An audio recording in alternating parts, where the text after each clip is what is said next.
you're saying there's the youth quota, which he's eligible for, and from what was we said earlier on, Mr. Wende is going to take that seat. Does it mean that Mr. Mukoyi is not going to stand for Parliament now, given that the President's spokesperson sitting here has said that a position has been reached, that one person's been disqualified for being disruptive? No. I did not say one person is disqualified.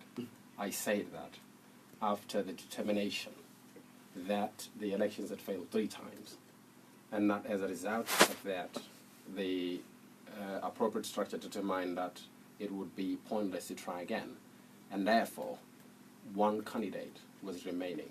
No one was disqualified because at some point one candidate was remaining. So why did we choose that one? Going back to my earlier question, why did we choose him, who was originally from outside the constituency, when Mr. Mukoyi comes from the constituency? That was the original question. I have not come here, with all due respect, I have not come here to adjudicate these issues, to decide who lives where and who doesn't live where. I've come here to give you... It's a legitimate question. No, you gave an answer earlier on quite freely. No, you will not... look, this is not an MDC disciplinary hearing. This is a radio program, and we're going to give you the facts as they are. We're not going to determine whether or not... You want me to get into whether or not, into the question of whether or not Wende comes from the constituency or not. That is not something we can do in this short hour we have. Even with good interest, it's not within our purview to do that. It's outside our jurisdiction, as my friend here would agree with you. And it's neither me nor him that will decide that, nor the President. It is the structure and the institution of the MDC that decides that. It has decided. Everybody just has to accept that that's the way it is. That's how democracy works. We're not always going to agree with it, but we take the best results out of the processes and the systems.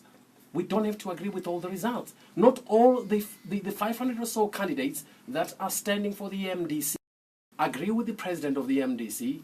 Or Mr. Mukoyi, I get you, and it's great hearing that. Yeah. But I wish you had said that an hour ago, because an hour ago you said the reason why Mr. Wende was the candidate that was set up was because the other candidate was being disruptive. Even as we asked here, I asked you 5 minutes ago. That's true.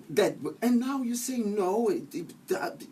Like no one. Disqualification is different from somebody saying you are now no longer eligible. Okay, that's different. Okay, let's send the question over to him. I'm going to take a call as soon as I get a call coming in. No, you were carrying on because you interrupted. Yeah. You got it because you were responding. Okay. I was saying that, alluding to what my fellow has actually said, the issue to do with the constituency is a collective decision. It is not a decision that has been made by one person. Collective would also give the impression that if the people had voted, if the election had actually taken off, it would have been a collective consensus, which is very much the same thing that actually happened because of logistical challenges and all that.